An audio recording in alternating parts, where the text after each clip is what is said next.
en nombre ce dimanche matin pour cette conférence de clôture de 2 jours et demi de débat intense sur le thème de l'engagement à l'occasion du 130e anniversaire, encore une fois, je le répète, de la revue politique et parlementaire. Alors s'il est une figure qui est fortement attachée à la notion d'engagement, à la préoccupation de l'engagement, c'est bien celle de l'intellectuel, qui est d'ailleurs une figure, j'allais dire, historiquement et spécifiquement, en l'occurrence, au tout début française.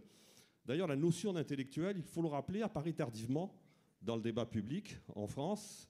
Elle apparaît en 1898 sous la plume d'un auteur qui d'ailleurs fustige ce qu'il appelle le parti des intellectuels, qui est le parti des pétitionnaires, qui est lui-même pour un intellectuel et un grand écrivain. C'est Maurice Barrès qui, au cœur de l'affaire Dreyfus, lui qui est un anti-dreyfusard virulent, condamne évidemment les intellectuels qui s'engagent pour la défense et l'honneur du capitaine Dreyfus. Alors les intellectuels, c'est une catégorie qui n'est pas homogène, hein, loin de là, qui est très hétérogène, qui est très hétéroclite, qui est très diversifiée.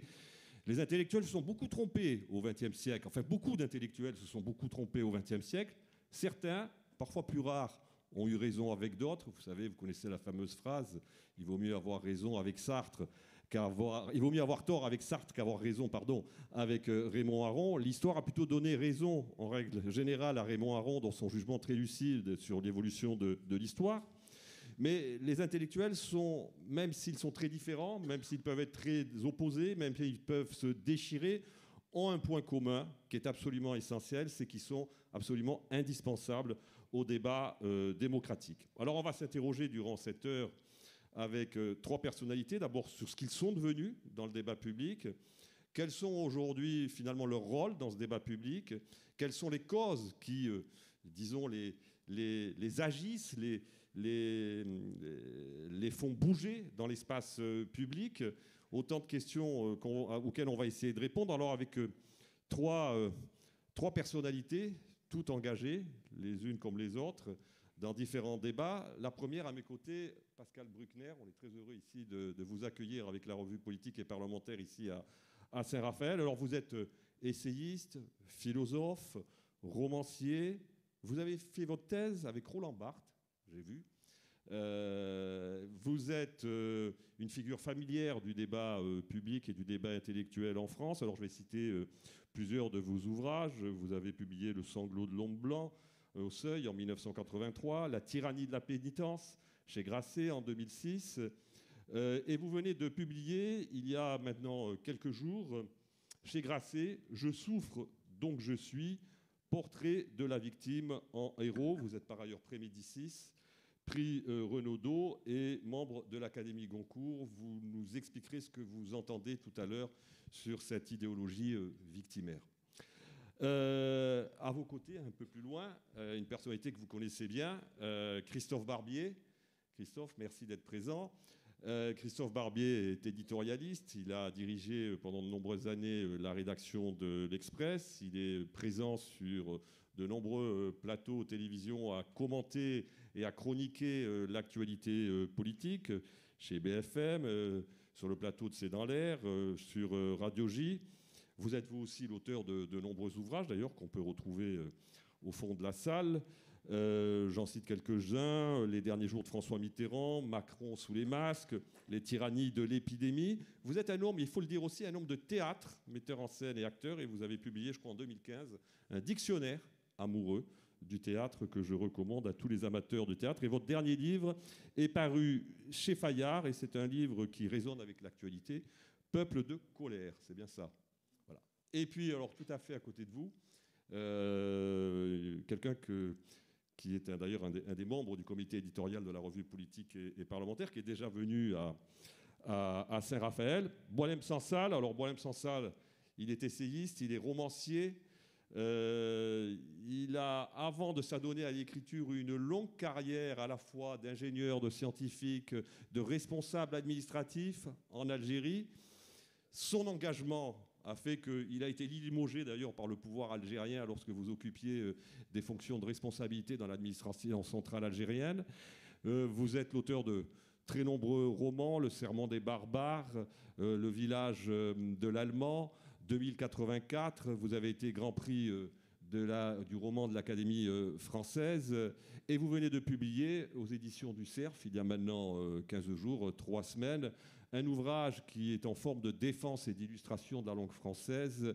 Le français, parlons-en, je vous le recommande tout particulièrement. Alors peut-être une première question pour tout de suite entamer ce débat, une question assez générale. Concernant l'intellectuel et son rôle aujourd'hui dans la société française, je me tourne tout de suite vers vous, Pascal Bruckner. Est-ce que vous considérez que le temps de l'intellectuel engagé, tel qu'on a pu le connaître depuis finalement le XXe siècle, est un temps qui serait aujourd'hui définitivement révolu, ou est-ce que vous considérez que l'intellectuel est aujourd'hui encore très présent dans le débat public? Plus on enterre les intellectuels, plus ils ressuscitent.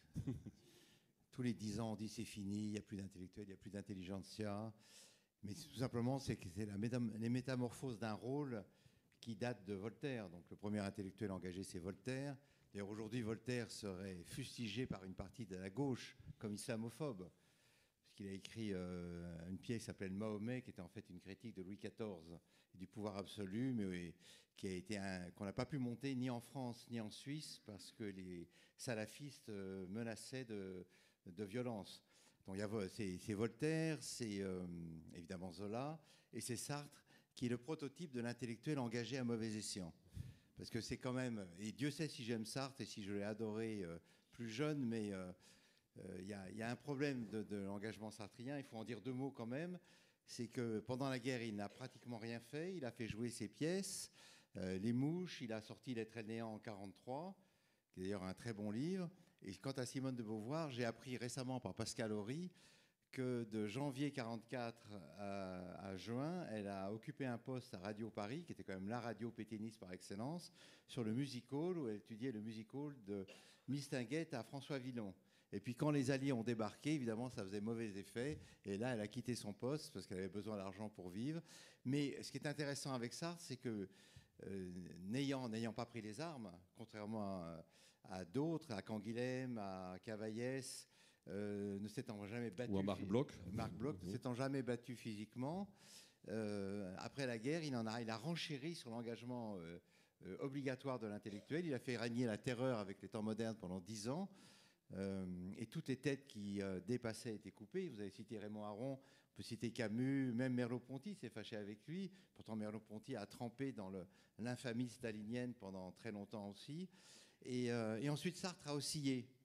Mais il a mis son nom et son immense réputation au service de toutes les causes, les meilleures, la question juive, la libération des Noirs, et les pires, en Algérie, sa préface à Frantz Fanon, je pense que Boilem l'a lu aussi, qui est un appel au meurtre des colons européens, et Cuba, la Chine. Et finalement, il y a eu un ultime revirement avec un maoïste. Mais bon, c'est trop tard. Sartre, effectivement, est le prototype de l'intellectuel engagé. Alors, quand on dit engagé aujourd'hui, on dit toujours engagé à gauche. Mais quand vous êtes un artiste engagé, ça veut dire que vous défendez les grandes causes de la gauche. Mais on peut être engagé à droite, on peut être engagé au centre. Et l'essentiel, il ne faut pas rater les causes fondamentales de son époque. Et celui qui les rate, eh bien, passe à côté du moment d'histoire, et on verra que beaucoup d'intellectuels, effectivement, ont dérapent. Mais je rajouterai juste une chose, s'engager, c'est toujours prendre le risque de se tromper. Je me suis trompé, comme beaucoup de mes petits camarades, mais il faut le reconnaître. Il ne faut pas faire comme si rien ne s'était passé, il faut dire oui, j'ai fait une erreur, et ce qui permet ensuite de se réengager à nouveau frais.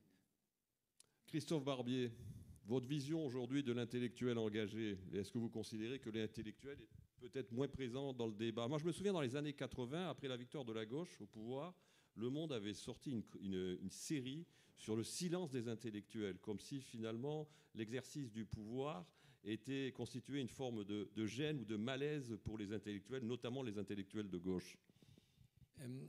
Merci beaucoup de m'accueillir ici. L'intellectuel aujourd'hui, et depuis maintenant 25-30 ans, est doublement écrasé. L'intellectuel français, il est écrasé par le haut et par le bas.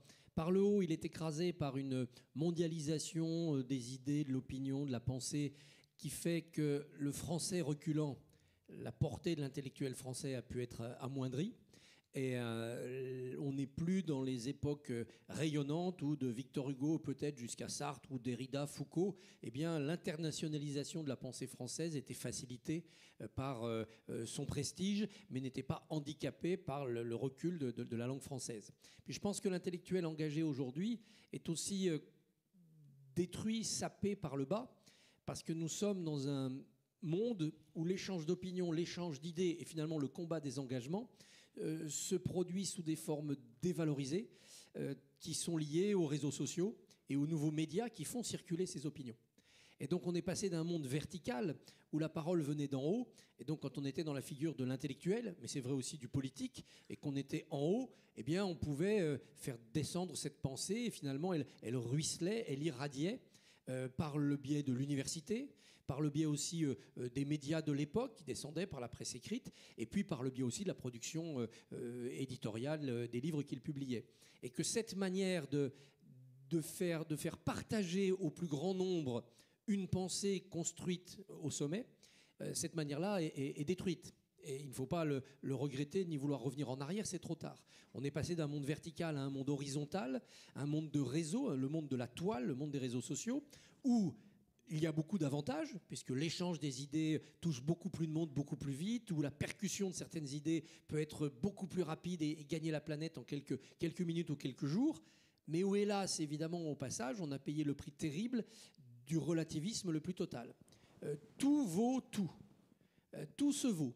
Et donc, la parole d'un intellectuel qui aura passé 30 ans à penser un sujet et qui aura essayé d'en tirer quelques leçons vaudra autant que la vidéo mise sur Snapchat, Twitch ou TikTok d'un chauffeur routier ou d'un étudiant de Sciences Po ou d'un lycéen, mais qui aura su trouver une forme alléchante qui fait qu'il aura buzzé, comme on dit, et qu'il aura eu des millions de vues dans la journée. Et l'impact profond sur les opinions de l'un et de l'autre sera au profit du second, qui ne sera plus le produit d'une expertise et d'un travail, mais uniquement d'une émotion. Et donc l'intellectuel engagé tel qu'il pouvait bouger les peuples, bouger les opinions, dans le bon sens ou dans le mauvais sens, de la fin du 19e jusqu'à aujourd'hui, en profitant de médias de masse, mais qui étaient des médias verticaux, la production écrite, le livre, la presse, est maintenant ravagé, ratiboisé par la puissance horizontale de médias qui ne valorisent plus l'expertise, le travail, le raisonnement, mais qui valorisent l'émotion. C'est sans doute passager. Moi, je veux croire que ces médias-là, ces réseaux sociaux vont être régulés, disciplinés, que les gens eux-mêmes, les populations elles-mêmes vont trier le bon grain de livret dans la masse que leur apportent les réseaux sociaux, mais ça prendra sans doute quelques décennies, comme ça a pris du temps d'ailleurs pour la presse écrite de masse au XIXe siècle. Mais pour l'instant, nous vivons cette loi de la jungle, où c'est finalement celui qui parle le plus fort, qui buzz le plus vite et qui frappe à l'estomac, qui l'emporte sur celui qui raisonne et qui apportera le travail de sa pensée. Ce n'est pas pour ça que les intellectuels doivent renoncer à s'engager. Mais ils doivent prendre en compte ce phénomène qui fait qu'ils sont minoritaires et ils sont beaucoup moins audibles que dans une période qui est allée quasiment jusqu'à la fin du XXe siècle. On est donc dans une forme de nuit qui est tombée, ou de tohu-bohu plutôt, qui rend inaudible le propos, la cascade de pensée des intellectuels. Merci.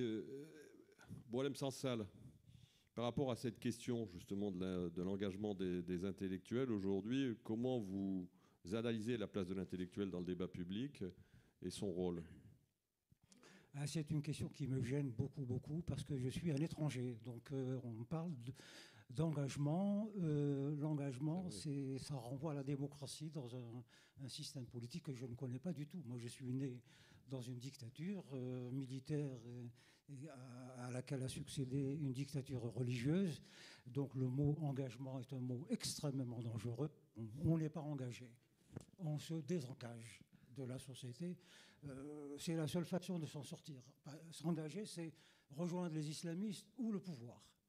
Donc la démarche, opposée à l'engagement dans l'Occident, c'est le désengagement.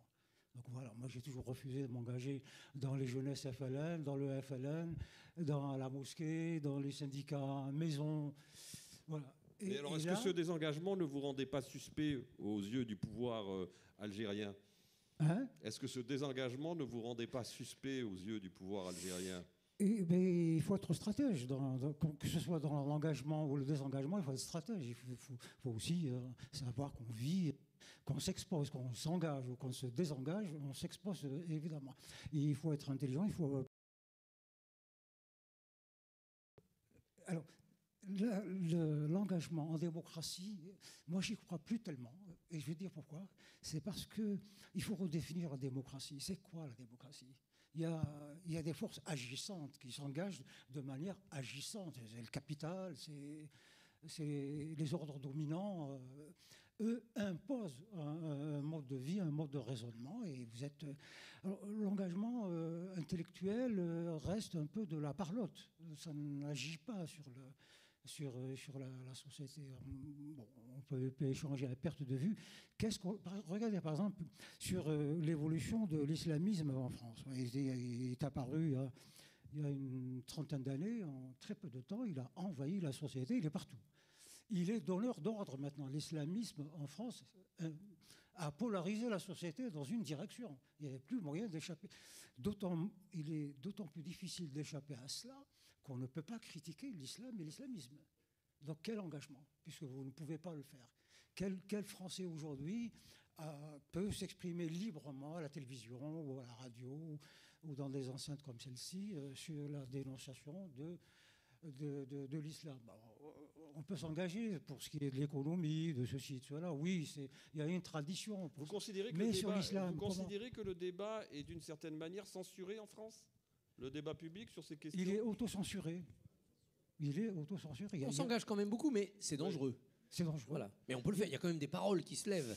Beaucoup, de plus en plus. Même. Non, parce que on attend une parole franche, libérée. Une parole contrainte, sibylline et qui insinue. C'est aussi dangereux que... Oui. Mais vous le disiez, il faut ruser parfois, il faut être stratège. Oui, mais ruser sans trop faillir, quoi. Il faut quand même suffisamment de clarté. Là. On est dans une situation où la question de l'engagement, en France, me semble-t-il, dans un État qui se déclare encore démocratique, est à repenser complètement. Je veux dire, on s'engage contre qui, contre quoi? Alors, ruser, oui, vous avez raison. Comme on ne peut pas critiquer l'islam, on a inventé un subterfuge qui est l'islamisme. Voilà, on critique l'islamisme en pensant que les gens vont décoder d'eux-mêmes et remplacer islamisme par islam. Le problème, c'est l'islam et l'islamisation. C'est pas... l'islamisme est un système Potemkin, c'est une façade sur laquelle on peut essuyer ses couteaux. Et, voilà. Alors, il faut se libérer avant de s'intégrer, de s'engager. Il faut d'abord se libérer de la peur, se libérer des systèmes totalitaires qui nous enserrent dans une façon de penser. Libération d'abord, engagement après. Pascal Bruckner. Oui, alors Boualem Sansal a payé pour dire ce qu'il dit, puisque je pense que tout le monde sait que vous avez été persécuté, poursuivi en Algérie, comme quelques-uns qui sont aujourd'hui en France. Mais je pense que le travail de l'intellectuel consiste à s'attaquer au niveau du langage. Moi, il y a un mot qui me hérisse depuis 20 ans, c'est le mot islamophobie, simplement parce que je ne comprends pas ce qu'il veut dire. Je ne sais pas ce que ça veut dire, islamophobie. C'est-à-dire, on a le droit de ne pas aimer les religions, on a le droit de ne pas aimer l'islam, on a le droit de ne pas aimer le christianisme. Le judaïsme, ça ne fait pas de nous des assassins ou des racistes. Et aucune religion n'échappe à la critique. Pas plus le catholicisme que l'islam. Et donc, parler d'islamophobie, c'est dire, à partir du moment où vous touchez au corpus sacré du Coran, vous êtes un affreux raciste, vous êtes un fasciste, vous devez basculer dans le camp des réactionnaires, vous n'avez plus le droit d'exister. Ben non, ça n'est pas possible. Ce qui est interdit en démocratie, c'est de persécuter les croyants. Donc effectivement, on n'attaque pas les mosquées, on n'attaque pas les synagogues, on n'attaque pas les églises.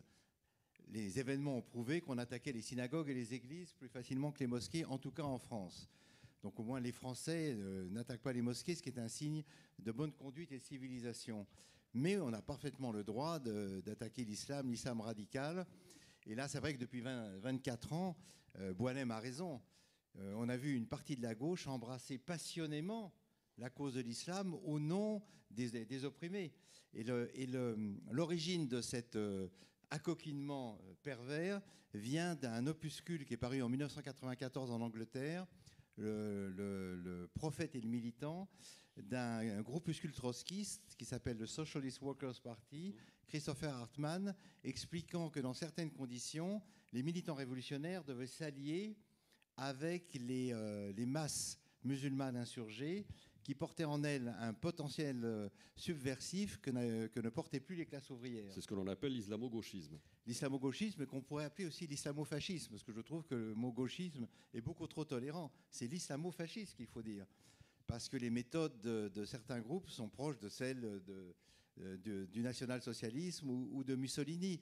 Et donc, on voit qu'aujourd'hui, il y a un parti en France, la France Insoumise, dont la clientèle est exclusivement salafiste et qui a adopté massivement les mots d'ordre des frères musulmans, antisémitisme, revendiqué, pratiquement sans honte, et soutien aux jeunes des quartiers voulant dire uniquement les quartiers d'immigrés, il n'y en a pas d'autres, rejet des petits blancs. Vous avez vu que Ruffin a dit de Mélenchon qu'il pensait que les gens du Nord sentaient mauvais. C'était des paysans, des petits blancs alcooliques et obèses. Bon, ça prouve quand même la grande estime dans laquelle notre leader Maximo tient le peuple français. Mais cette gauche-là, qui infuse aussi dans le Parti socialiste et dans l'Europe Écologie Les Verts, a un poids terrible parce qu'elle est persuadée que les musulmans sont aujourd'hui les substituts de la classe ouvrière et du prolétariat. Et que donc les attaquer, les pointer du doigt, c'est faire preuve d'une horrible discrimination. Et donc, on est littéralement dans un monde à l'envers. Un monde à l'envers. C'est-à-dire qu'on ose à peine condamner, on a à peine osé, jusqu'à tout récemment, attaquer les attentats, les explosions, souvenez-vous quand même des contorsions théoriques auxquelles a donné lieu l'attentat du Bataclan. Il n'est pas jusqu'à Michel Onfray qui a expliqué que c'était la faute de la France et que c'était la faute de Hollande si ça avait lieu. D'ailleurs, Daesh l'a félicité à l'époque. Il s'en est repenti ensuite, Dieu merci. Mais nous restons aveugles devant la réalité d'un projet totalitaire qui veut nous anéantir. Et pour parler de l'actualité la plus immédiate, je suis stupéfait pour ma part que les chancelleries européennes ne soient pas plus laudatives sur l'élimination d'un assassin de masse qui est Nasrallah, alors même que dans le monde arabe sunnite, on danse dans les rues pour la mort de cet horrible personnage.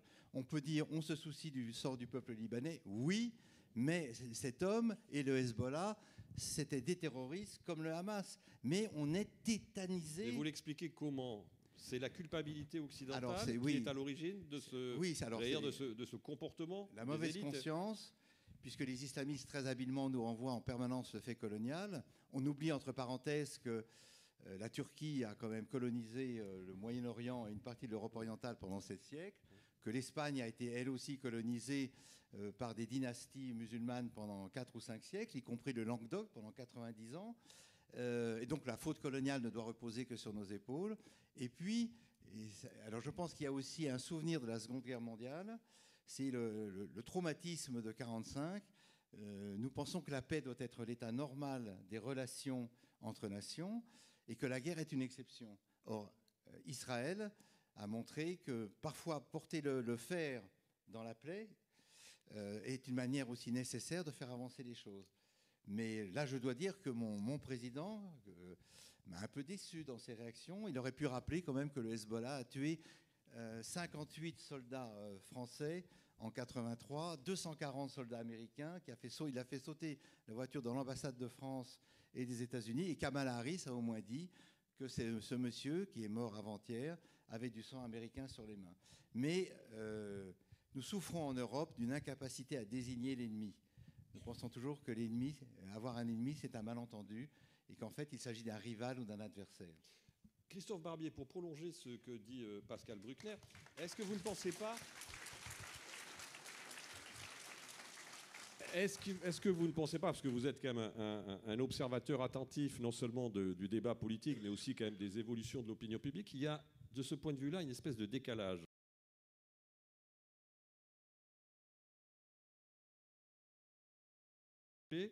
Et finalement, l'espèce de réserve, voire parfois de peur, et on peut le dire, d'un certain nombre de responsables de désigner justement les menaces et les dangers qui planent sur la démocratie. Oui, il y a un évident décalage. Est-ce que l'opinion n'est pas plus éclairée finalement de ce point de vue-là que les élites, pour aller très vite, hein, il y a grand trait. Tout à fait. Oui, l'opinion peut avoir des moments de lucidité, de vision et donner l'impression d'être plus... d'avoir une colonne vertébrale plus forte que les dirigeants. Mais attention, il faut s'en méfier aussi, pour deux raisons. D'abord, il y a deux phénomènes chez les dirigeants, par exemple dans la période que nous traversons. Mais ce n'est pas la première fois qu'on traverse cette période. Il y a un phénomène, en effet, de lâcheté, de couardise. C'est l'esprit munichois qui gagne ces élites. On va négocier, ils ne sont pas si méchants, de toute façon, il faut en tenir compte, on n'y peut rien, etc. C'était vrai dans les années 30 avec Hitler, ça l'est face aux islamistes ou au pouvoir islamiste, que ce soit l'Iran, Daesh, le Hamas ou d'autres. Il y a ce phénomène de lâcheté. Il y a un autre phénomène qu'il ne faut pas exclure non plus, parce qu'il correspond à la réalité des faits. La diplomatie, c'est compliqué. C'est pas blanc-noir, c'est pas manichéen. La diplomatie, c'est le domaine de la finesse, de la nuance, mais aussi de l'hypocrisie, de la ruse, du mentir pour savoir le vrai, de faire semblant de céder pour pouvoir marquer des points. Et ça, c'est vrai depuis le traité de Westphalie en 1648, ou au moins depuis le traité de Vienne en 1815. Ça n'excuse pas les diplomates qui font ce métier visqueux. C'est ce que Proust décrit quand il dépeint les Nord-Pois. Nous avons un diplomate dans la salle, hein, je le précise. Et en même temps, c'est très utile. Parce que si on est noir-blanc, paix ou guerre, on est en guerre tout le temps. Si on n'est pas capable parfois de discuter avec celui qui veut votre mort et qui s'en cache à peine, de discuter avec celui qui vous a infligé des défaites, de discuter avec celui que vous avez battu, on n'avance pas. Et on passe dans un monde clignotant où on est vainqueur ou vaincu, paix ou guerre, et c'est pas ça le monde, c'est pas ça la réalité. La phrase de Churchill, qui est très éclairante, à la fois sur l'époque où il parle, c'est-à-dire après la Seconde Guerre mondiale en pensant à la première, et l'époque que nous vivons. Churchill a cette phrase, il dit que c'est toujours dans le comportement des vainqueurs qu'il faut voir l'explication des monstruosités commises par les vaincus, et il ajoute, évidemment, l'explication n'est pas une excuse. Mais évidemment, c'est quelque chose qu'on peut appliquer aux erreurs des vainqueurs après 1918 avec le traité de Versailles, qui finalement a armé idéologiquement, politiquement, intellectuellement le nazisme. Tout comme on peut se dire qu'aujourd'hui, face à nos ennemis de maintenant, même quand on les vainc, comme on l'a fait en Afghanistan ou comme on vient de le faire avec Daesh, il faut en tenir compte pour la suite. Donc vous voyez, c'est plus compliqué que ça, la diplomatie. Si on pouvait écraser du premier coup de talon tous les serpents venimeux de la planète, ça serait formidable. Sauf que ce n'est pas comme ça. D'autant plus que ce que nous prenons pour des serpents, certains les prennent pour des anges, et ce que nous on prend pour le bien, d'autres le prennent pour le mal. Donc ce monde est compliqué, et le diplomate, et donc le politique, qui est le chef des diplomates, est un acteur de cette complication. C'est la force de l'intellectuel, c'est de pouvoir penser purement, librement, en disant ça c'est bien, ça c'est mal, ça c'est ma conclusion positive, ça c'est mon rejet absolu.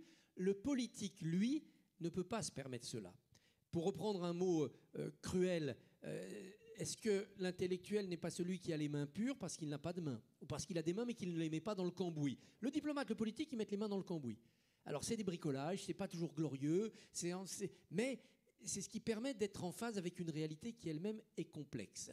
L'opinion publique dans tout cela. Oui, l'opinion publique peut avoir des élans, des foucades, des envies, des aspirations plus lucides, plus prophétiques que les politiques, les diplomates ou même certains intellectuels. Sauf que l'opinion, il faut qu'elle ait aussi l'endurance, la ténacité. L'opinion publique en 1940, elle était de quel côté? L'opinion publique en février 2022, Ukraine, Ukraine, Ukraine. Et puis 2 ans après, oh là là, ça coûte cher, et puis on a accepté le poulet ukrainien, ça ruine nos agriculteurs, est-ce qu'il ne faut pas arrêter? Ça suffit cette guerre. Une opinion, c'est versatile. Donc l'opinion qui vous dit faites ceci si vous lui obéissez, elle vous reprochera 2 ans après de l'avoir fait ou de continuer à le faire. Donc l'opinion publique est un élément, ce n'est pas forcément le guide absolu. Vox populi, vox dei, c'est la pire manière de faire de la politique. C'est pas pour ça qu'il ne faut pas écouter l'opinion et de ne pas tenir compte des aspirations démocratiques profondes, qu'elles s'expriment par le vote ou par d'autres phénomènes. C'est vrai en matière de politique d'immigration, de sécurité, d'intégration, de politique européenne, mais ce n'est pas le seul élément déclencheur. Si vous ne faites que suivre l'opinion publique, vous devenez à la fois un démagogue et une girouette. Mais si vous n'écoutez jamais l'opinion publique, vous êtes soit un dogmatique qui méprise le peuple, soit un tyran. Où est la vérité dans tout cela? Elle est dans une sorte de slalom dont les poteaux sont les siècles, les mésaventures, les idées, les dangers. Oui, dans un entre-deux, on le comprend bien. Bon, on aime ça en salle. Moi, je pense que le temps de l'opinion publique est fini. La société, maintenant, c'est segmenté. Maintenant, c'est celui qui parle, c'est le peuple. Il y a l'opinion publique qui est une chose et le peuple en est une autre. C'est un acteur qui est en train d'émerger comme acteur principal et qui va donner des ordres. On va vers la guerre civile. On n'est plus dans l'échange d'opinions entre intellectuels, entre une opinion qu'on essaie d'analyser, qui effectivement est versatile et qu'on manipule. Il y a un acteur nouveau qui s'organise. Le Rassemblement national a fait 11 millions de... Oui, c'est bloc contre bloc. S'il n'y avait pas eu ces manipulations, arc, ceci, cela, peut-être qu'aujourd'hui, le Rassemblement national serait au pouvoir. Et c'est l'état de guerre. On va vers la guerre. Et le politique doit empêcher la guerre civile. Boilem, est-ce que vous voyez, Boilem, est-ce que vous faites une comparaison? Vous avez vécu des années de guerre civile en Algérie qui ont causé la mort. On parle de 200 000 morts à peu près durant la fameuse décennie noire, de milliers de disparus. Vous avez vu la montée justement d'une guerre civile à l'intérieur d'une société. Vous l'avez vécu dans votre chair. Est-ce que vous pouvez faire une comparaison avec la société française aujourd'hui? Est-ce qu'on est, disons, dans une configuration où vous trouvez des résonances? Ah oui, absolument. Absolument. Moi, quand je circule en France, j'observe et j'écoute. Et oui, franchement, ça me rappelle l'Algérie des années 70, où des rumeurs circulaient, des acteurs nouveaux, que l'on a regardé un peu comme ça. C'est une opinion, c'est des individualités, c'est des courants d'air, des rumeurs. Non, en fait, c'était une bête qui était en train de naître. Elle était à l'état embryonnaire de bébé, puis on a vu que, il lui poussait des bras, des jambes, une tête, un corps. Et à un moment donné, le monstre était là. Et on a refusé la guerre. Et ils ont gagné. En refusant la guerre, on leur a permis de prendre le pouvoir. Nous sommes, au début je parlais de désengagement, parce qu'on s'est désengagé, qu'on a permis la naissance de cette chose-là. Et là, me semble-t-il, je circule beaucoup en France, un peu partout, je discute un peu avec tout le monde, il me semble qu'on est dans la même situation de l'Algérie des années 70, 80. Donc il faut maintenant sortir des...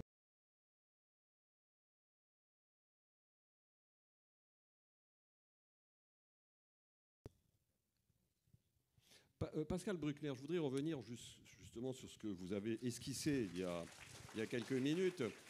Et c'est la thèse de votre livre. Finalement, le combat intellectuel durant tout le XXe siècle s'est structuré autour de grandes idéologies, c'est-à-dire autour de grands récits collectifs. On dénonçait, mais on proposait. Aujourd'hui, est-ce que finalement, on ne serait pas rentré plutôt uniquement dans une ère de la dénonciation et dans ce que vous appelez finalement la tyrannie du victimaire qui se serait d'une certaine façon substituée aux grands récits collectifs qui ont été non d'exemple, c'est le moins qu'on puisse dire, de barbarie également, par rapport à cette situation? Donc, tout à l'heure, je parlais de l'islamisme et de cette fraction de la gauche qui, par clientélisme, a embrassé la cause des quartiers, y compris dans ses aspects les plus régressifs. Souvenez-vous de la bataille autour de l'abaya, du burkini, où on expliquait que c'était raciste de ne pas permettre aux femmes de mettre un burkini quand elles allaient à la piscine. L'interdiction de l'abaya a été fustigée par un certain nombre de ténors, écologistes et autres. Et pourquoi? Parce que l'islam a été consacré religion officielle des parias du monde, des réprouvés. Et tout le conflit du Proche-Orient peut être compris comme un combat entre les deux grandes figures de la victime, le juif, devenu maintenant nazi, dans la doctrine officielle d'une certaine gauche, et puis le palestinien, qui est en fait la nouvelle figure quasi christique de ce combat. Et donc le travail de l'intellectuel, c'est de remettre les choses à leur place et de dire que, par exemple, que le conflit du Proche-Orient, c'est un conflit immobilier, comme l'a très bien dit Amos Oz, entre deux peuples qui réclament la même terre. Et que donc il faut régler ça froidement, par des accords, par des compromis, mais ne pas faire des Palestiniens les nouveaux héros de la cause des damnés de la terre. Ce que l'on voit, on voit très bien comment aux États-Unis, en Angleterre et en France, cette cause-là, justement, est prise en charge. Alors, je remarque, entre parenthèses, quand même, l'immense supériorité du système laïque français. Nous avons eu très peu de manifestations en France en faveur du Hamas. Pratiquement, parce que j'habite près de la République, donc tous les samedis, je me tape une nouvelle manif. Moins qu'à Londres. Moins qu'à Londres.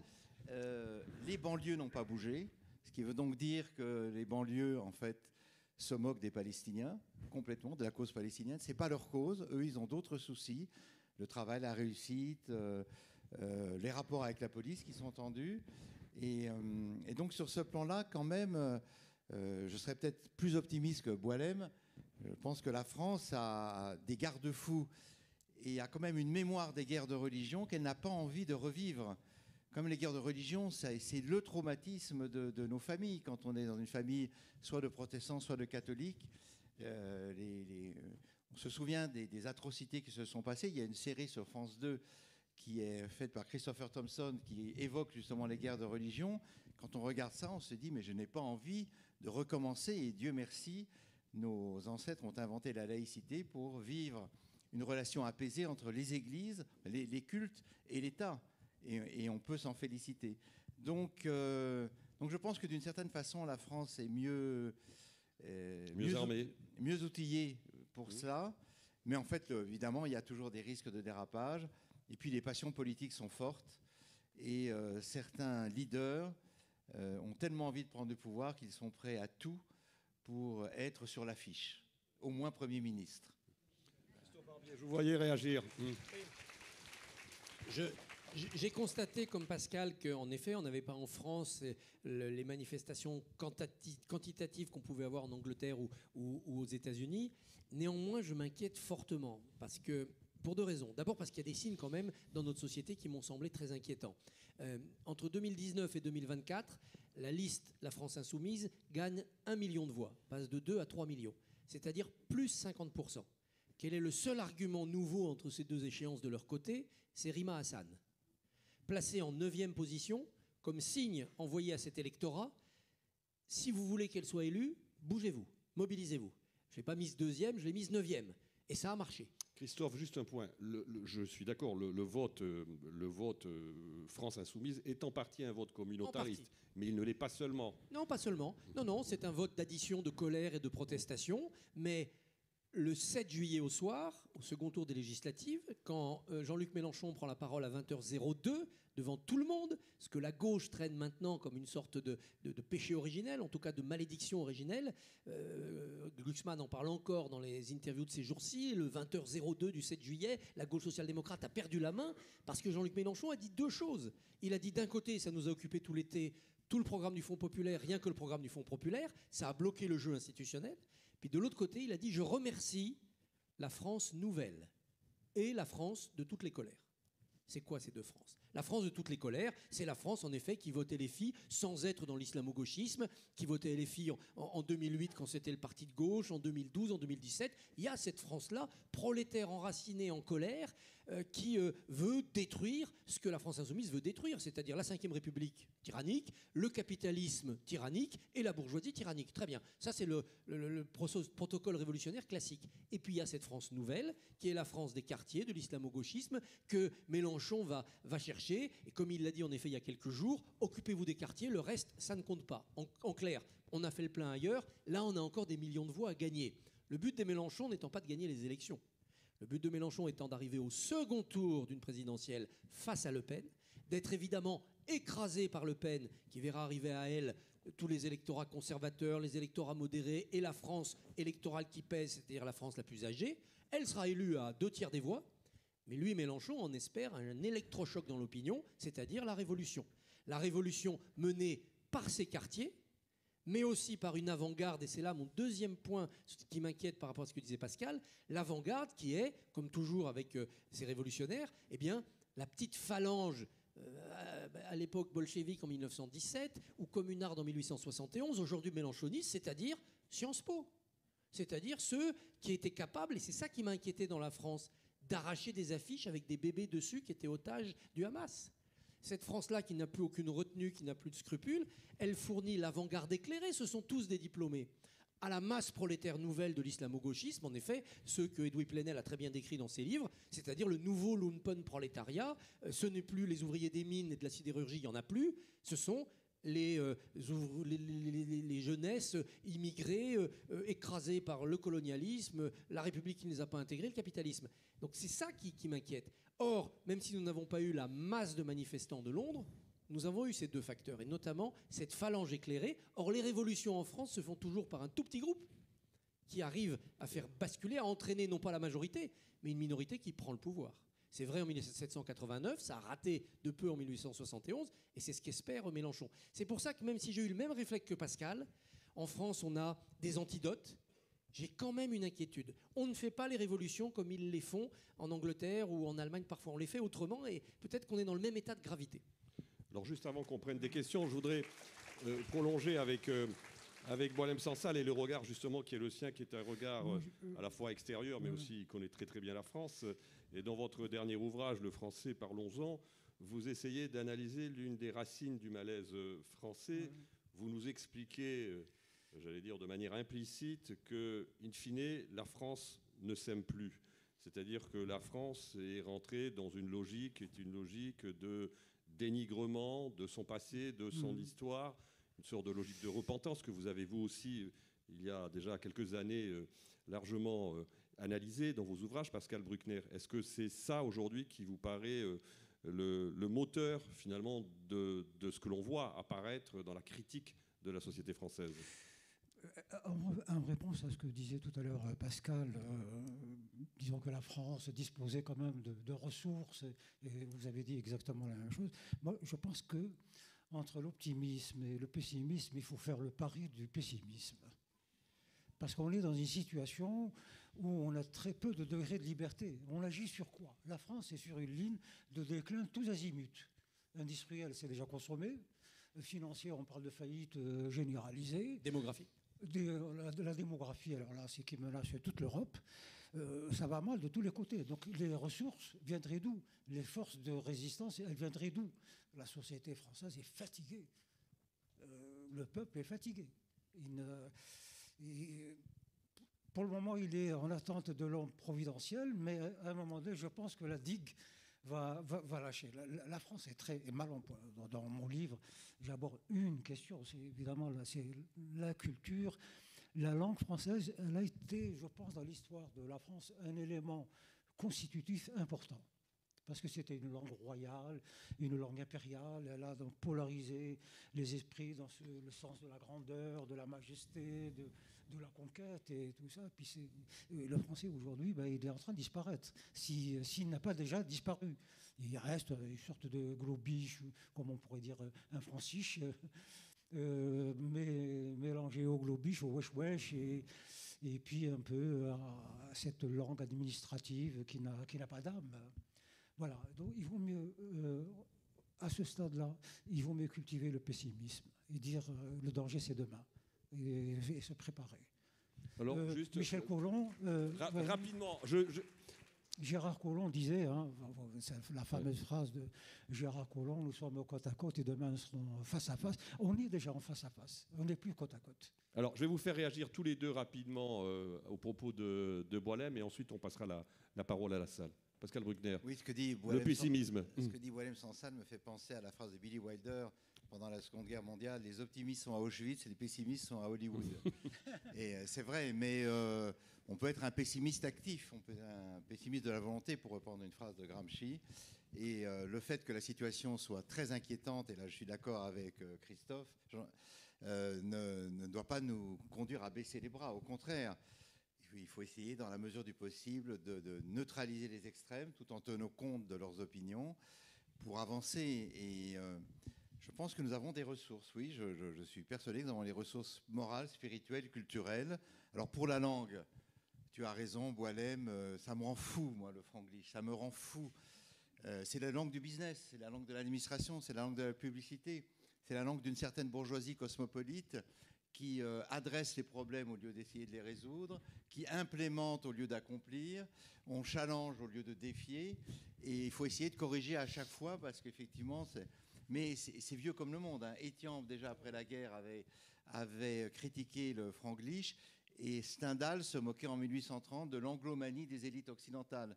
Donc je pense que s'il n'y avait que ça, la situation serait correctible, je ne sais pas si on doit le dire, ou corrigeable, je ne sais pas exactement.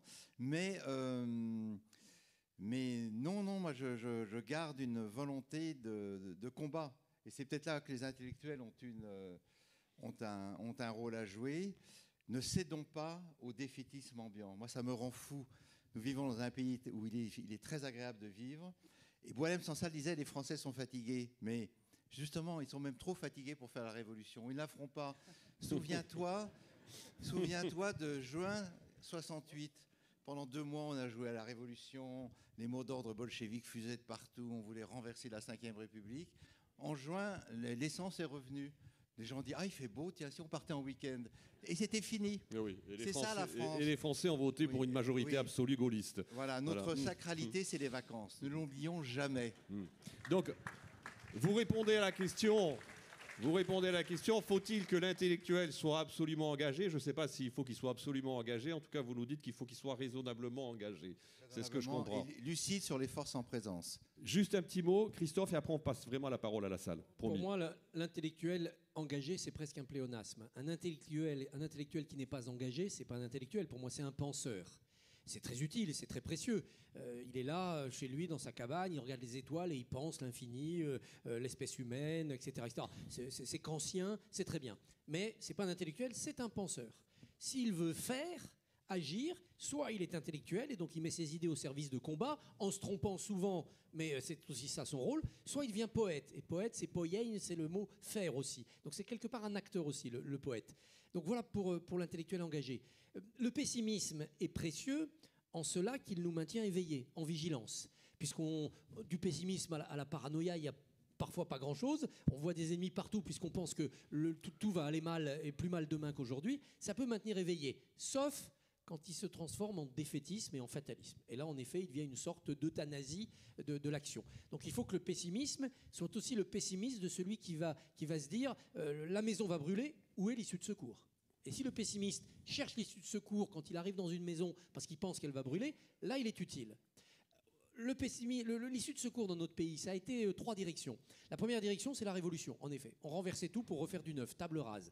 Et en effet, je pense qu'on a aujourd'hui une démographie, des mentalités qui font qu'on n'est plus apte à la révolution. On a tous quelque chose à perdre dans une révolution, y compris ceux qui n'ont pas grand-chose. Il y a toujours un RSA, il y a toujours quelque chose. Donc cette capacité à faire table rase parce que ça sera mieux demain et que les lendemains chanteront, je pense qu'elle est éteinte en Europe en général et en France en particulier. La sécurité sociale, Netflix et l'âge qui vient font qu'on n'est plus des révolutionnaires potentiels. Le deuxième sursaut dans notre histoire, c'est l'homme providentiel. C'est Napoléon, c'est De Gaulle, etc. Est-ce que notre société, là encore, passant du vertical à l'horizontal, n'est pas en train de renier l'homme providentiel? Dès qu'il y en a un qui peut paraître capable d'être un homme providentiel, Mediapart va lui sortir un truc fiscal, on va trouver dans ses photos Twitter de quand il avait 15 ans un déguisement bizarre ou une parole malheureuse, et toc, l'homme providentiel sera dégommé avant même d'avoir pu providencier, si j'ose dire. La troisième solution, c'est de changer d'échelle. Et ça me semble être la bonne. Premier changement d'échelle, quand on était une petite île de France, là, un petit roi capétien, mais qui était un parmi tant d'autres, on a inventé l'État-nation. Et en quelques siècles, il s'est étendu en termes de territoire, il s'est structuré en termes de politique, c'était la monarchie absolue, et ça a donné la France. La France a été faite de Basques, de Bretons, de Niçois, qui ont été français, certains très tardivement, les Niçois notamment, certains en se battant contre avant d'être intégrés. Donc on s'étend. Et puis maintenant, pour changer d'échelle, et là je provoque Boualem, je pense qu'il faut que nous pensions le sursaut au niveau européen. L'Europe est l'échelle qui nous permet économiquement, militairement, diplomatiquement, politiquement de répondre aux défis futurs, sauf que l'Europe qu'on a aujourd'hui, elle ne marche pas. Ce qu'on a fait ne marche pas très bien. Schengen, etc. Il y a des choses qui marchent très bien. L'euro nous a protégés de la crise, la politique agricole commune, ça marchote, un an ça va pas, mais ça nous a quand même protégés. Et il y a des choses qui ne marchent pas du tout. On le voit avec Schengen qui a marché jusqu'aux grandes migrations des années 2010, ça ne marche plus, il faut le réinventer. On le voit sur l'Europe de la défense, ça coince. Il y avait plein de choses qui étaient bloquées par les Britanniques qui sont partis, c'est très bien, mais qu'est-ce qu'on fait à la place, etc.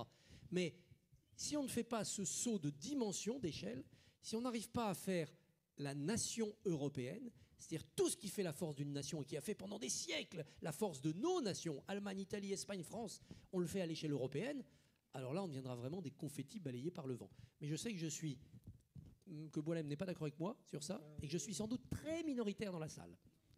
C'est bien d'en prendre conscience. Ah, ben voilà. Allez vite. Je te laisse répondre. On est dans un discours franco-français, franco-européen, tout ça. Moi, je rencontre les islamistes. Moi, je fais des rencontres dans les milieux islamistes et je lis leurs trucs. Et je crois qu'ils ont déjà 20 ans d'avance sur nous. Ils sont déjà en train de construire l'État islamique. Par la société, par le bas. Ils travaillent déjà à la Constitution. Ils se posent la question... Est-ce que demain, on va adopter le Coran comme constitution, ou si on en fait une qui tient compte du fait qu'il y a en France ou en Europe, il y a des éléments intégrés. Donc, voilà, il faut raisonner aussi Europe, mais aussi international islamiste, etc. Et puis, je vous dis, dans les banlieues, moi, j'y vais, je rencontre, et j'ai l'impression que je passe une frontière, je rentre dans un État. Bientôt, je vais demander le passeport du 9-3 pour pouvoir y aller. Vous aussi, vous serez obligé de le demander. La séparation est là. La machine, maintenant, a atteint son régime de croisière. Et voilà. Tout à l'heure, on a parlé de Xavier Drioncourt. Ça fait... moi, je le connais depuis, je sais pas, 20 ans. Nous sommes de grands amis. On passait nos journées à comploter à l'ambassade de France à Alger. Et il a du mal. Il a un discours... Personne ne veut l'écouter. Il explique de l'intérieur, parce qu'il connaît bien ces choses-là, ça ne passe pas. Voilà.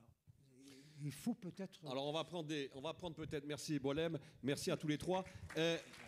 Pardon ? Ouais. Alors des questions, oui. Voilà. Alors il faut peut-être passer un micro.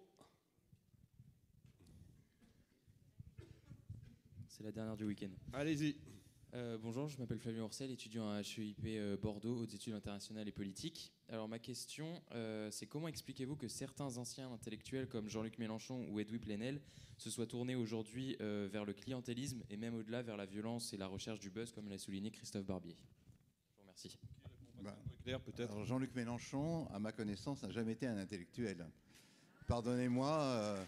Ces discours ne dépassent pas le niveau d'un certificat d'études. Il a quelques citations qu'il sort en permanence, mais ce n'est pas ça un intellectuel. Il n'a jamais écrit de livre. Et d'ailleurs, François Mitterrand a été assez intelligent pour ne jamais lui confier un ministère, ni Lionel Jospin. Donc là, c'est il a été à l'enseignement technique. Il a été à l'enseignement secrétaire d'État. Pendant 2 ans. Ministre délégué. C'est bon d'ailleurs à l'enseignement technique. Il a fait des choses utiles. Oui, bien sûr. Mais c'est vrai que Christophe Barbier le connaît très bien. Edoui Plenel était un journaliste trotskiste. Vraiment, il faudrait étudier l'influence de la filière trotskiste dans la politique française. Donc c'est l'entrisme, c'est une haine pathologique d'Israël et des Juifs. Donc là, il est servi par l'actualité. Et il a fondé Mediapart, qui est une réussite sur le plan journalistique, mais qui ressemble par beaucoup de côtés aussi à la presse de la collaboration, c'est-à-dire les corbeaux, la dénonciation permanente des personnalités en vue pour les abattre. Parfois, ils tombent juste, souvent, ils tombent à plat. Vous voulez peut-être réagir, Christophe ? Les intellectuels qui se trompent, qui dévient, sont légion. Michel Foucault et d'autres terminent en disant que l'ayatollah communiste est formidable. Combien se sont leurrés en disant que Pol Pot, c'était l'avenir de l'humanité, et Staline. Voilà. Donc quand on regarde toutes ces erreurs, faut-il pour autant brûler les intellectuels ? Non. Il faut choisir les bons. Voilà. Et il faut essayer d'avoir raison avec Aron, qui avait raison, plutôt que tort avec Sartre. Voilà. Et ça, c'est difficile. Mais ça, c'est de la responsabilité des citoyens. On ne peut pas reprocher à un intellectuel de se tromper s'il croit en ce qu'il dit. Pour les exemples que vous avez pris, c'est des politiques. Donc eux, c'est leur intérêt qu'ils cherchent. Ils ne sont pas là pour chercher le vrai, comme l'intellectuel. Ils cherchent leur intérêt électoral au premier plan, souvent, ou bien simplement un intérêt de notoriété. Le problème avec le politique, c'est de savoir s'il est dans le le cynisme ou la conviction. Moi, j'ai cette interrogation pour Mélenchon. J'ai longtemps pensé, en gros de 2008 à 2023, j'ai pensé que les dérives de Mélenchon, elles étaient cyniques. Il faisait ça pour gagner des voix, parce que c'est ça la politique. Si vous êtes pur et que vous perdez, ça ne sert à rien. Depuis le 7 octobre, je m'interroge. Est-il encore simplement dans le cynisme? Il va très loin dans le cynisme parce que ça rapporte des voix, ça a encore marché. Ou est-ce qu'il ne s'est pas auto-persuadé? Est-ce qu'il ne se considère pas comme ayant profondément la conviction de ce qu'il dit, notamment dans la manière dont il défend les islamistes? Question. Alors Philippe Bilger, je crois qu'il veut poser une question. Là, et après madame. D'accord. Il y a du monde, il y a beaucoup de questions. Ouais, mais...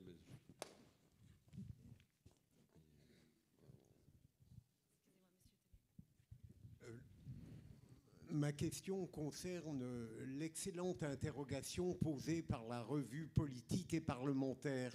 Et d'une certaine manière, elle s'adresse bien sûr à Boissal et à Pascal Bruckner et aussi à Arnaud Benedetti. Dans l'interrogation, l'adverbe absolument est fondamental.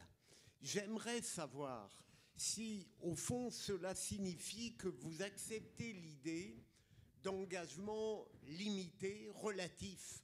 Et si c'est le cas, quel est le critère indubitable qui permet à un intellectuel de dégager le bon grain de livret et de choisir les causes qui en valent la peine au détriment de certaines qui ont honteusement dévoyé certains intellectuels dont vous avez parlé, Pascal Bruckner, par exemple Jean-Paul Sartre?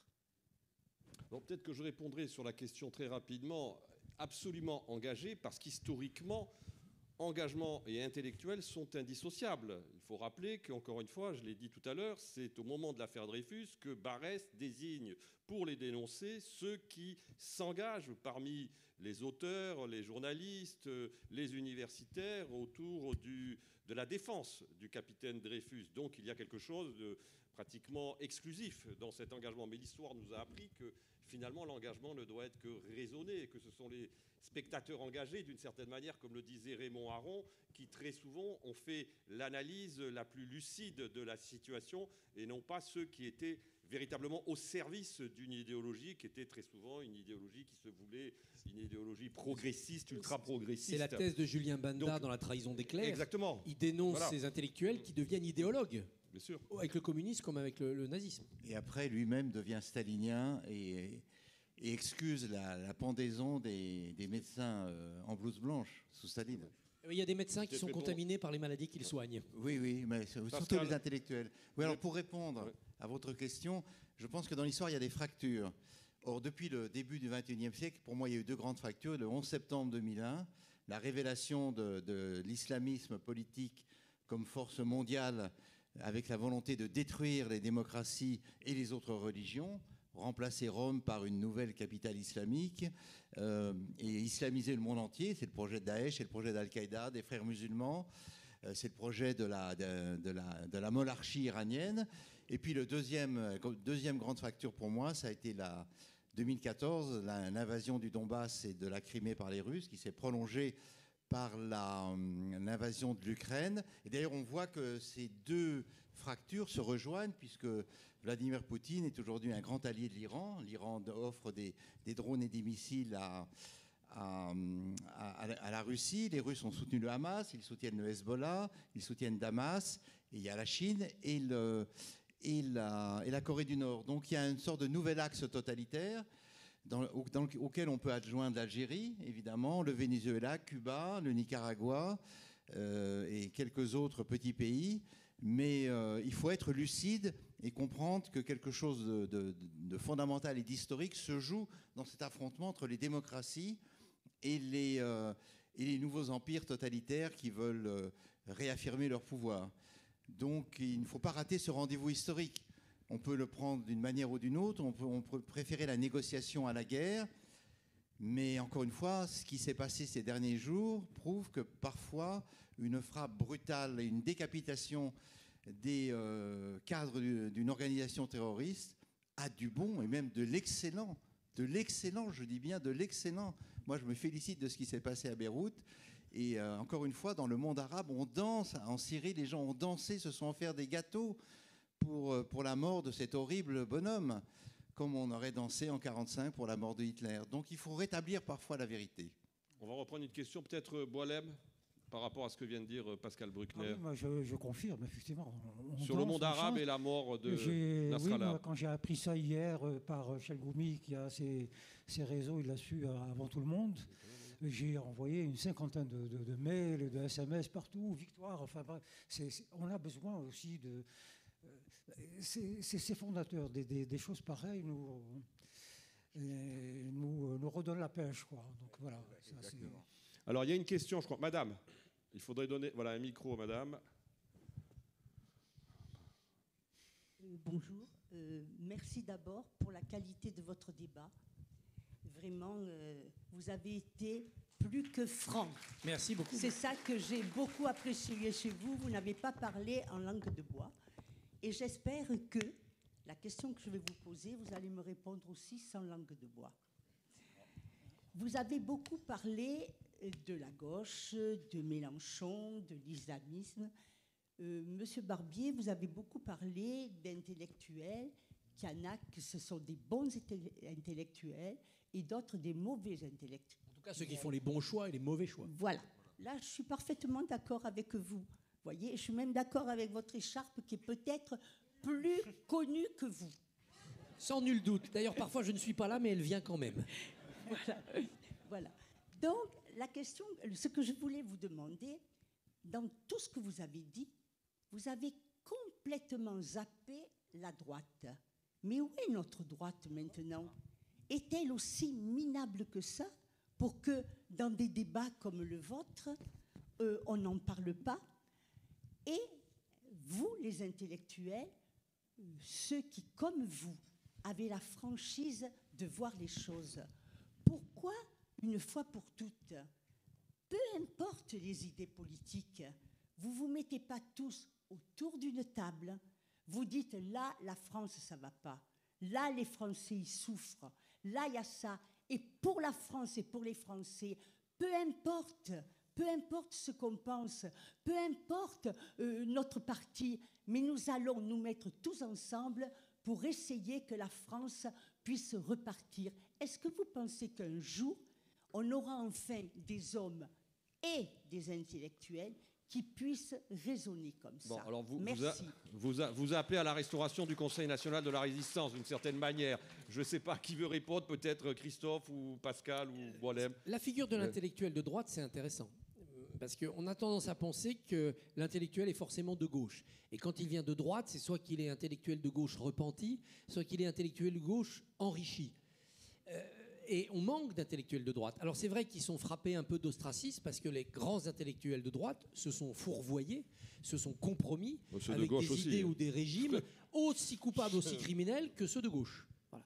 Mais que nous sommes dans un siècle, ou plutôt dans l'ombre portée du XXe siècle, où on a fait de grands procès, de grandes psychanalyses sur toutes les dérives meurtrières qu'ont connues les régimes de droite, et où on ne l'a pas fait pour le communisme et tous les régimes, tous les épigones. Voilà, ça c'est le grand impensé, c'est la grande hémiplégie de la critique du XXe siècle. Voilà. Et aujourd'hui, vous vous dites communiste, c'est plutôt bien, surtout Fabien Roussel est très sympa.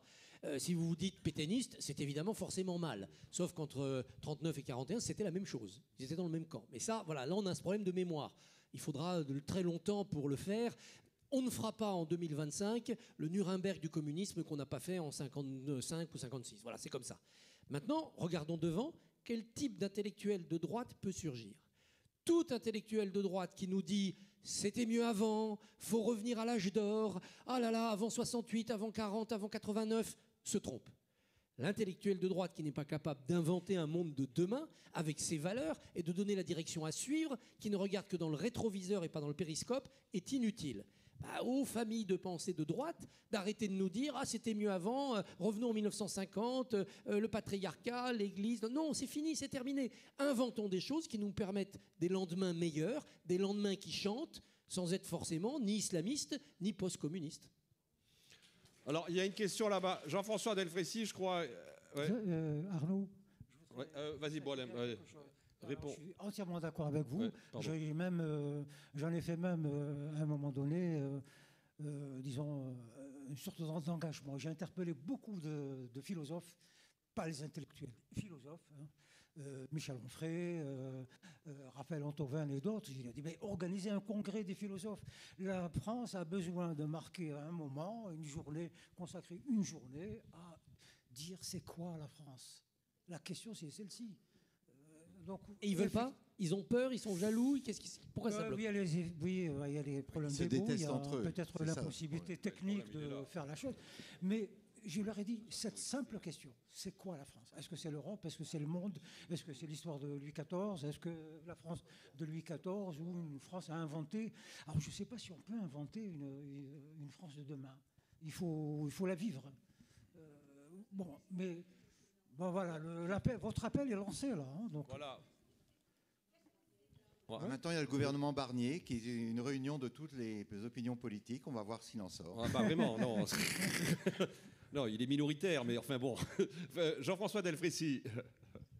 Oui, bonjour à tous, merci pour le débat. Je rassure M. Barbier, même les médecins peuvent être touchés par le Covid, en effet. Non, je suis frappé par le fait que depuis 1h15, le mot science n'a pas été prononcé. Le mot science n'a pas été prononcé. Ce qui n'est pas étonnant compte tenu du panel, mais ce n'est pas seulement le panel. Il y a un problème profond de la relation entre la société civile et la science, la confiance dans la science. Et voilà, bien sûr, les scientifiques ne sont pas a priori des intellectuels, sauf qu'il y a eu de très grands scientifiques qui ont été des intellectuels et qui ont fait avancer une série de grandes leçons, en particulier en France. Et c'est probablement dans la réponse que vous donnez en disant « va vers l'Europe », moi je suis d'accord avec vous, hein, on est probablement en effet minoritaire dans la salle, mais allons aussi vers la science, ayons confiance dans la science. Mais la destruction de la verticalité, ça a tué aussi la connaissance. L'expert scientifique, c'est hélas. Je voudrais faire réagir Boalem Sansal parce que Jean-François Boalem Sansal a une formation scientifique et une formation ingénieur. Je rappelle qu'il est quand même ancien élève de l'école polytechnique d'Alger. Moi, voilà. Je suis complètement convaincu, vraiment.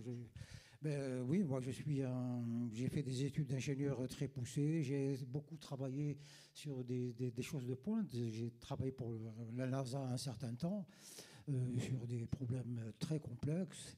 Il y a quelques jours, j'étais en Corse avec David Elbaz, qui est le grand astrophysicien en pointe aujourd'hui. Oui, effectivement, la science, je pense demain, elle va émerger dans la société de manière frappante. Déjà, c'est le cas avec les ordinateurs quantiques et l'intelligence artificielle, mais on a maintenant des nouvelles visions de la cosmogonie, tout ça, qui vont révolutionner nos idées.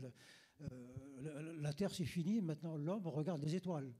La Terre, c'est fini. Encore peut-être un siècle, 2 siècles.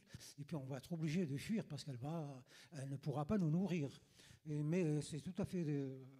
vous avez raison, là, en tout cas. On parlait tout à l'heure de l'opinion publique et de sa lucidité. Il y a quand même, je crois, 15-20% des Américains qui croient que la Terre est plate. Donc le rapport à la connaissance, c'est peut-être la base avant d'écouter l'opinion publique. Oui, alors il y a quand même deux grands courants qui traversent la société française. C'est le déclinisme et le catastrophisme. Hier, on a eu un débat avec Fergan Aziheri sur les billevésés écologiques, la lutte contre les OGM, la lutte contre toutes les découvertes scientifiques.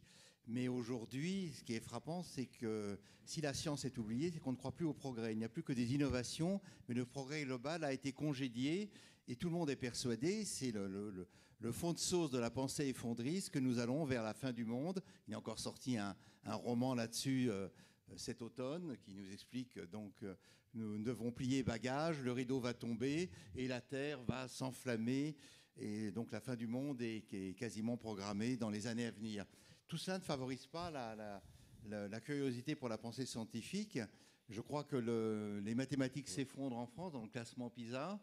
Et cela contraste avec évidemment d'autres pays, comme l'Inde, comme la Chine, comme un certain nombre de pays asiatiques ou même les États-Unis, dont l'optimisme historique fait qu'ils croient dans les pouvoirs de la science de résoudre un certain nombre des problèmes qui se posent à nous.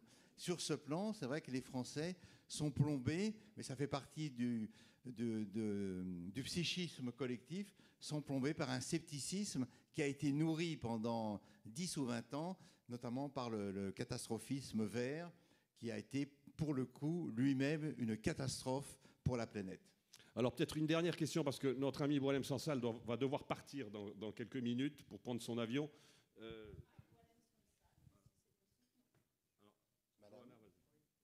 Merci de me donner l'opportunité de poser la question sur l'université. J'ai l'impression qu'on n'a pas parlé du tout d'un désengagement massif des intellectuels dans ce pays, et on a laissé l'université sombrer à la fois dans la médiocrité et dans l'idéologie. Et c'est une grosse responsabilité des intellectuels universitaires qui se désengagent tous. Excusez-moi le tropisme centre-est européenne, mais quand l'université était mal en point comme ça à l'Est, on a créé l'université volante qui a créé des élites qui ont ensuite renversé le régime. Je pense qu'on en est là. La question, Johanna. La question est pourquoi on n'a pas parlé de l'université. Alors pourquoi on n'a pas parlé d'université? Alors tiens, pourquoi vous n'avez pas parlé d'université? Le fait qu'on n'en ait pas parlé. J'aurais dû vous poser la question peut-être. Hein. On ne parle pas de l'université quand on parle des intellectuels, c'est inquiétant pour l'université, en effet. Ouais. Bon, allez, une toute petite dernière question, vraiment. Madame. Attendez, on vous donne les micros parce que ça sera peut-être plus simple pour vous écouter.